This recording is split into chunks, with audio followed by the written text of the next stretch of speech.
Overwatch. You like Overwatch? I like Overwatch. We all love Overwatch. But what do we love more? Losing in a competitive game or the story? Me personally, I love the story. And so I'm gonna go over the whole lore right now, but really poorly explained because I don't have like an hour to spend on this video. Alright, so basically 30 years ago, some robots declared war against humans because, I don't know, I guess they watched the Michael Bay Transformers movie, I don't know. And so the nations of the world started making their own line of defenses to fight against these robots called Omnics. America made a bunch of Captain Americas. Russia decided to build these mechs with big old bubble shields. And Germany had these big old dudes in suits. Anyway, they started losing hard. So the nations of the world decided to form a team instead. And it's called Overwatch. Haha, I said it. And this team had Jack Morrison, aka Soldier 76, had Gabriel Reyes, aka Reaper, this guy named Reinhardt, Torbjorn, Anna, and then everything was cool. And then more heroes were joining, like this big old gorilla named Winston, this baddie named Tracer, and Genji, cool little cyber ninja dude, McCree Cassidy, and Mercy, who is badder than Tracer. These girls are all bad. Anyway, Overwatch started clapping these robots' cheeks, bro. I mean, left and right, Bastion units all over the place. It was insane. So the Omnics and the humans signed a peace treaty so that no more conflict would be had.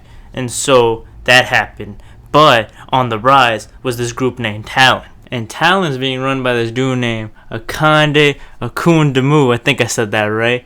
Anyway, his name in the game is called Doomfist, and that's what I'll call him for the rest of the video. Anyway, Doomfist is bugging, okay? And he is in a long line of Doomfist. The first guy was cool. The second guy, not cool. The third guy is the one you play in the game. So Doomfist is trying to take over the world through conflict, and Overwatch doesn't like that because they're all about peace, okay?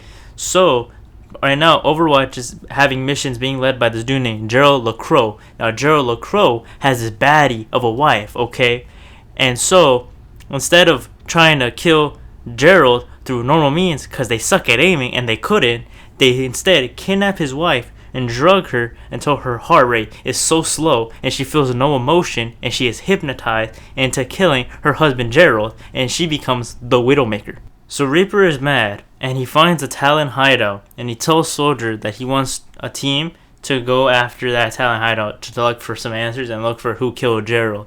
Soldier doesn't want that on Overwatch, so they make a sub-team, a Black Ops unit called Blackwatch, okay? Now, Blackwatch is responsible for anything where they have to, like, kill someone, and they just don't want people to see that up front.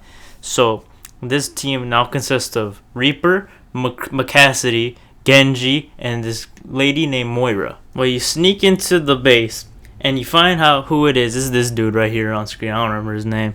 Anyway, it's not important because Reaper mad. All they were supposed to do was ask questions, but Reaper pulls out that shotgun and he says, BAM!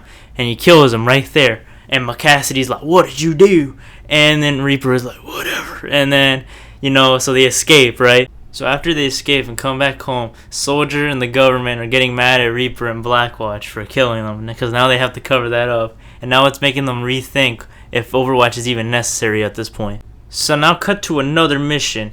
It is now Tracer, Winston, Mercy, and Genji after this limousine. And inside of this limousine is this dude with certified Riz named Maximilian, okay? This is Doomfist's accountant. They catch Maximilian and they interrogate him, asking him where Doomfist is. And Maximilian's like, I'm a reasonable man. And he tells them where Doomfist is as long as they let him live. So he tells them that Doomfist is going to be in Singapore in 1 week.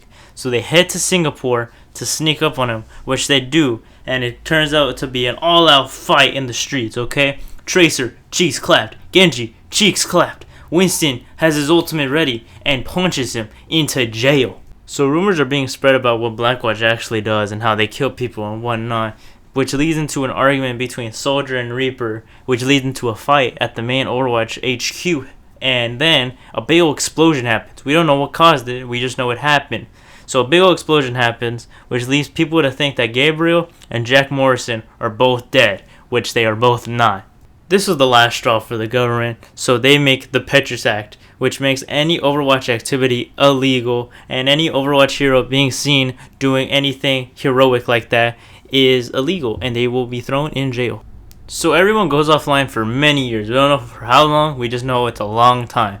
So the Omnics attack again, and Reaper is now a part of Talon along with Moira, and they are bugging once again. So Reaper wants to go kill all the Overwatch agents, or recruit them if they're cool enough, because they're, strong enough to stop them, because he knows that Overwatch will not just rest while Talon takes over, which is very much true.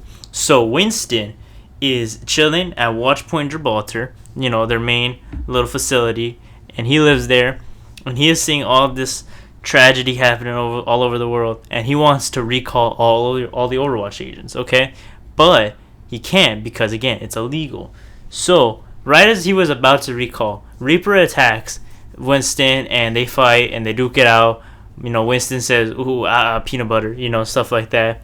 And then he has a flashback, and he defeats Reaper, and Reaper escapes, but he does not get all the Overwatch contact information. So Winston recalls everyone. Tracer says, "Is that you, love? It's been too long." And now Overwatch is being reunited. So now I'll explain what everyone was doing as Winston recalls everyone. So Tracer was a no-life, and she answered immediately, like I said before.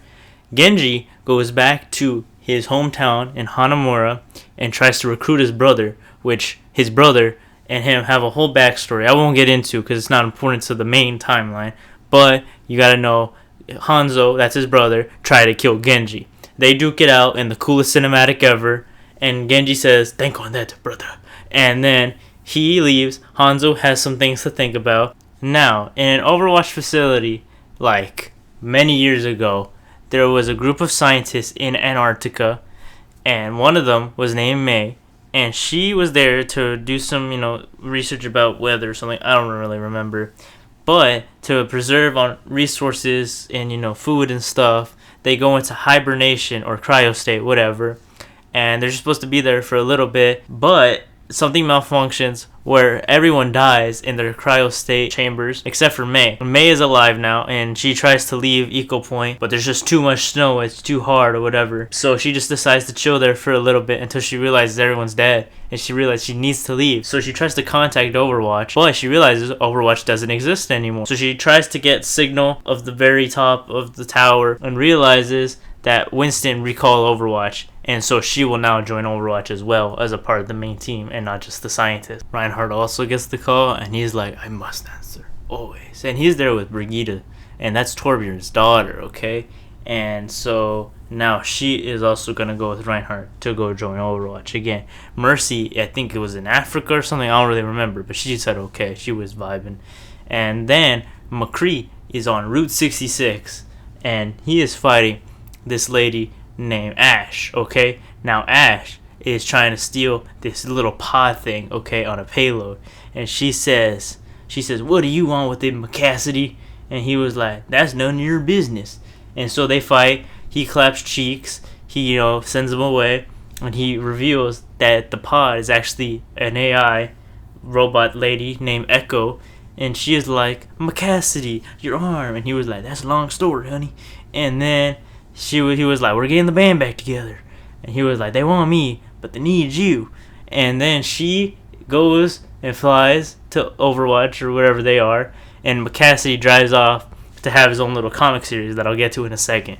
Doomfist escapes prison by punching his way through. Literally, that's not a joke. He punches his way through jail. I didn't even know you could do that. Must have been a new update or something. And at the same time, Tracer, May, and Winston go to Paris to go stop an Omnic invasion. They get their cheese clapped until Genji, Reinhardt, Brigitte, Echo, and Mercy show up, and then they clap cheeks.